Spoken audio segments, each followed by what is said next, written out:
Chambray is a perfect summer fabric. It's soft, light, and airy, and you get the look of denim. So it was a perfect choice for these overalls, New Look 6509. This pattern features pockets, buttoned straps, a back invisible zipper, and optional side cutouts. I'm using my invisible zipper foot in this video, which I'll link below, and you'll also see me use my small cutting mat and rotary cutter for all my seam allowance trimming. It really is handy for quick cuts, and I'll link those below as well. I hope you join me in sewing a pattern that's great all year long. Let's get sewing. Here is the wrong side of my main front bodice piece. And I'm going to use scraps of interfacing to reinforce the area where the buttonholes will be placed. And you can find those markings on your pattern piece. Now that I've interfaced those areas, I'm going to pin my darts at the bust and the waistline.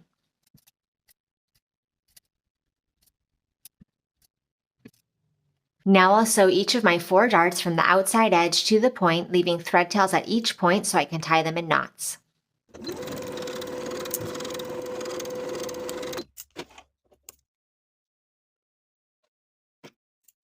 Press the bust darts downward and the waist darts toward the center. Now we'll place the front and back bodice pieces right sides together, aligning them and pinning at the side seams. Sew these seams with a 5/8 inch seam allowance and press the seams open.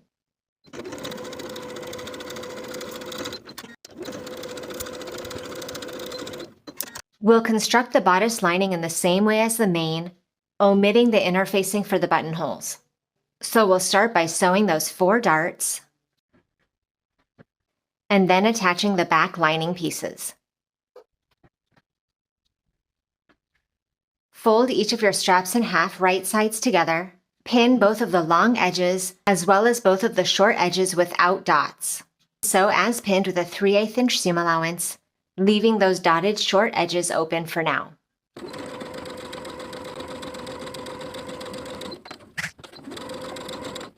Now I'm going to trim the seam allowances for the sewn areas.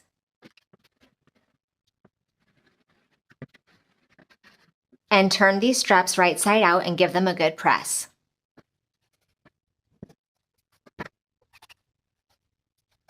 Here is one of my main back bodice pieces, and I'm going to place the raw edge of one of the straps right sides together with the top edge of that back bodice piece, aligning the dots and pinning in place. Repeat with your remaining strap for the opposite back bodice piece. Now I'll baste both of those straps in place. Place the bodice main and bodice lining right sides together and pin along the entire top edge, making sure to line up those seams.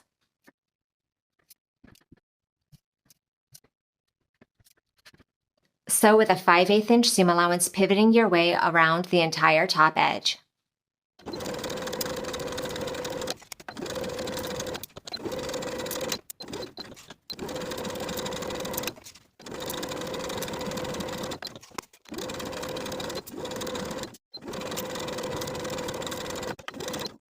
Now I'll trim these seam allowances. Now to understitch, we'll turn our lining over its seam allowance and sew the lining to the seam allowance underneath with about an 1/8 of an inch seam allowance.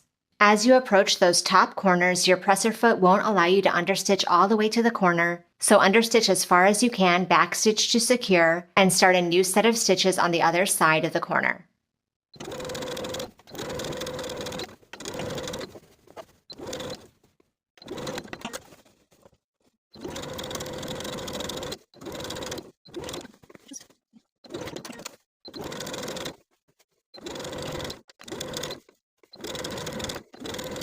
Now that that's understitched, place the bodice and lining right sides together once again, and we're going to pin together the edges of the cutout.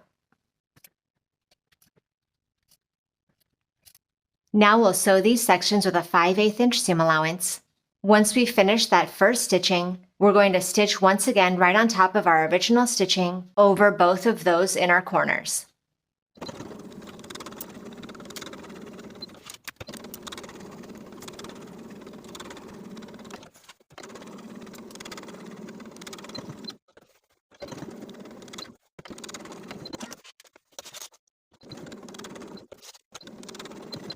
Now I'll trim these seam allowances. At both of those inner corners, I'm going to use sharp scissors to clip to the stitching line but not beyond. And repeat on both sides. Now working from the lining side once again, we're going to understitch, turning the lining over the seam allowance and stitching the lining to the seam allowance with 1/8 of an inch seam allowance, once again stopping and starting the stitching around each of those corners, repeating on both sides.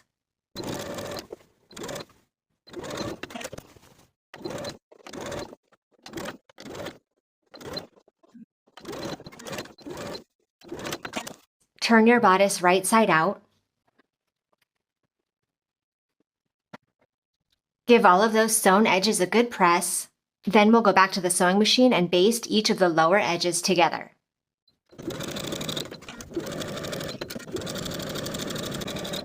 And baste together the vertical back raw edges as well on both sides.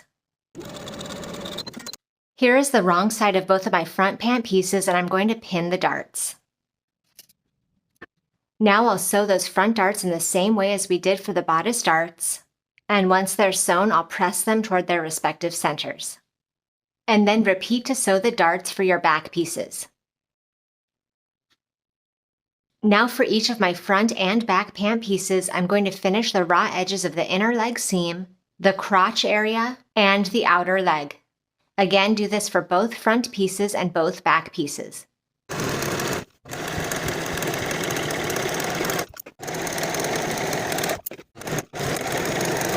I'm also going to finish the entire outer edges of each of my 4 pocket pieces.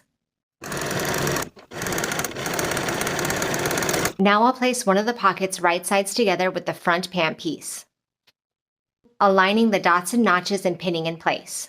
And I'll repeat for the opposite front pant leg. And then sew both of these pockets in place with a 3/8 inch seam allowance.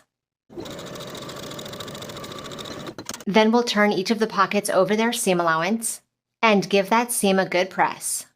And repeat the same process to attach your 2 remaining pockets to both of the back pant pieces. Place a front and back pant piece right sides together, and we're going to pin from the top around the pocket and down to the bottom of the pant.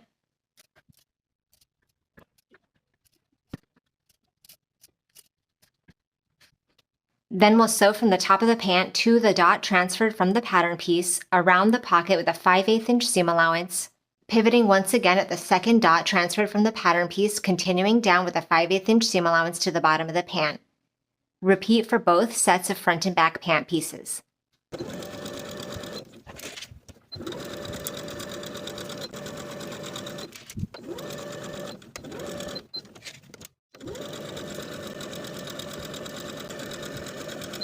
Now my front and back pieces are attached at the side seam, and here is the wrong side of my back pant piece. Right below the pocket for the seam allowance of the back pant piece only, I'm going to cut through that seam allowance to the main stitching line, here below the pocket, and also right above the pocket. This way I'll be able to press the pocket toward the front pant piece and press the seam allowances open below the pocket and above the pocket. Now I'll place these front and back pant piece sets right sides together once again. Pin the inner leg seam. Do this for both front and back pant sets. Then sew both of those inner leg seams with a 5/8 inch seam allowance and press the seams open. Now we can turn one of our pant legs right side out and place it inside the opposite pant leg, which is wrong side out. Now we're going to start pinning together the crotch curve. First I'll match up the crotch seams and pin in place. Then along the back pant pieces, I'll place a pin 3 inches below the notch along the back pant piece. Then I'll continue pinning that lower back pant piece and the front crotch curve.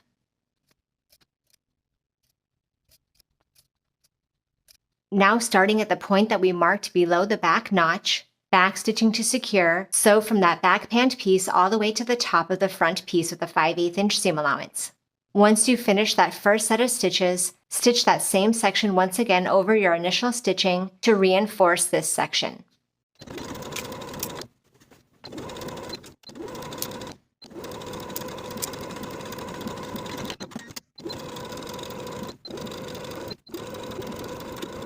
Before I start attaching the bodice to the pant piece, I'm going to finish those center back edges using my serger. Place the bodice and the top of the pants right sides together, matching the center fronts and center backs, and pinning in place, also matching the notches.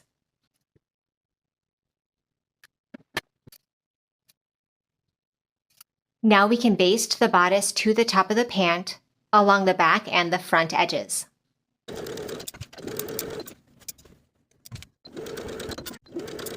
I've gone ahead and interfaced the wrong sides of each of my facing pieces. Now I'm going to place them right sides together and pin the side seams.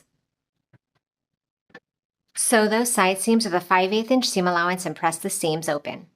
Now I'm going to finish the bottom edges of this facing using my serger. And if you like, you can also press that finished edge to the wrong side by 1/4 inch and top stitch that finished edge in place for a nice clean look on the inside of the garment.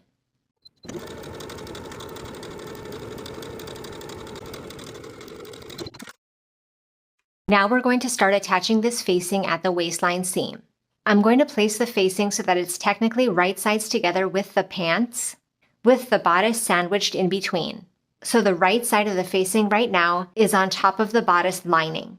Match the seams and notches and pin in place all along that waistline.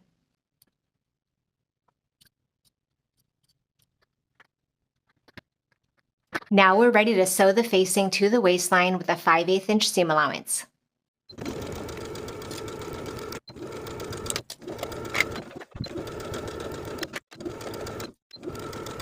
Now I'm going to trim that waistline seam that we just sewed. Now we're ready to understitch the facing, so I'll pull that facing out from behind the seam allowance. Just as we did earlier with the bodice, we're going to sew this facing to its seam allowance with about 1/8 inch seam allowance all the way from center back to center back.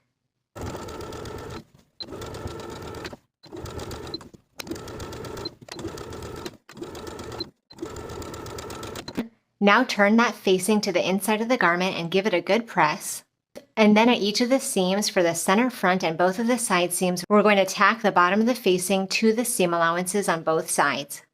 I'm just going to be using a needle and thread.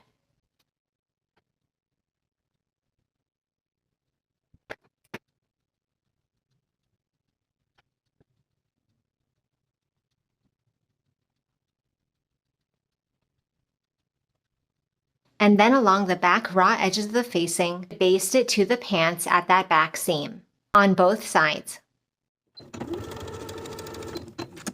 I'm using an 18-inch invisible zipper and I'm going to open it up. Then I'll take it to my ironing board and press open those coils on both sides of the zipper tape. Then I'll place one side of the zipper right sides together with its corresponding center back edge. I want my top zipper stop to be flush with the top of the garment, and I want my zipper teeth to be 5/8 inch away from those finished center edges. And I'll pin from the top to the notch along the back crotch. Using a zipper foot or an invisible zipper foot, sew from the top of the zipper to the notch, backstitching to secure, sewing close to those zipper teeth.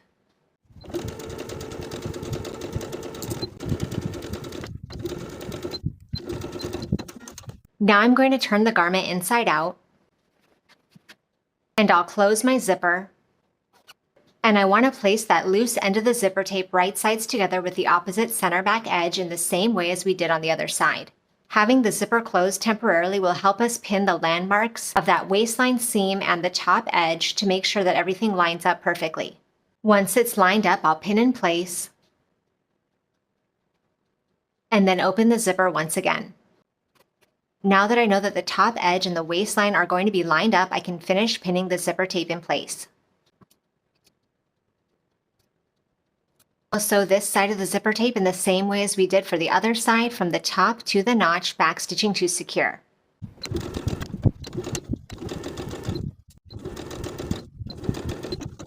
Now I've closed my zipper and I'm still working from the inside of the garment, and I'm going to pin closed this gap in the stitching below the zipper and where our crotch stitches started earlier.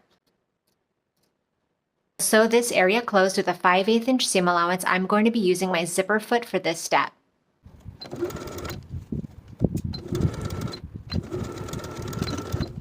Now at the top of the zipper where the zipper tape is extending beyond the center back, I'm going to fold back that zipper tape over its seam allowance so that it's sandwiched in between the seam allowance and the lining. And I'll hand tack that top edge in place. Doing the same on both sides. Now at the top of my front bodice piece, I'm going to sew the buttonholes at the markings.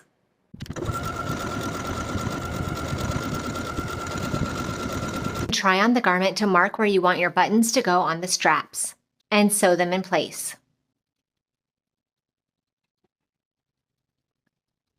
Now for the bottoms of the pant legs.